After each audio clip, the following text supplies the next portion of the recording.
Setelah 5 bulan menikah, Julian Jacob umumkan kelahiran anak pertama bersama Maria Eka. Kebahagiaan tengah dirasakan pasangan suami istri Julian Jacob dan Maria Eka atau Miriam Eka. Pasalnya, kedua musisi itu baru saja dikaruniai seorang anak. Julian Jacob mengumumkan kabar kelahiran anak pertamanya pada Senin 22 Mei kemarin. Diketahui, Maria Eka melahirkan anak pertamanya setelah 5 bulan menikah. Anak Julian Jacob dan Miriam Eka itu diketahui berjenis kelamin perempuan dan diberi nama Clover Ray Jacob. Kabar kelahiran tersebut disampaikan Julian Jacob melalui Instagramnya. Unggahannya menunjukkan potret tangan Julian dan Miriam serta sang anak pun dibagikan dengan filter hitam putih. Kabar kelahiran anak pertamanya itu dikatakan Julian Jacob mungkin membuat publik terkejut. Julian menyebut jika selama ini dirinya hanya membagikan momen khusus termasuk kehamilan istrinya dengan orang terdekat saja.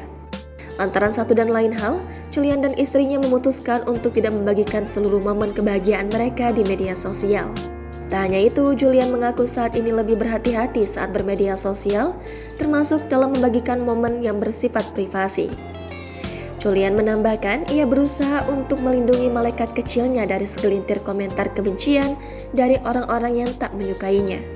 Julian Jacob pun mengucapkan rasa syukur dan berterima kasih kepada semua pihak yang telah mendukungnya dan istri. Sontak, unggahan kelahiran anak pertama Julian dan Miriam pun dibanjiri komentar warganet. Sebagai informasi, Julian Jacob merupakan aktor dan penyanyi asal Indonesia. Julian Jacob resmi menikahi penyanyi jebolan ajang pencarian bakat Rising Star Indonesia musim ketiga, Miriam Eka di Gereja Katedral, Jakarta Pusat pada tanggal 26 Januari lalu. Miriam Eka kemudian mengumumkan kehamilan pertamanya pada 9 Maret 2023. Kisah cinta Julian Jacob dan Miriam Eka sendiri tak lepas dari sorotan.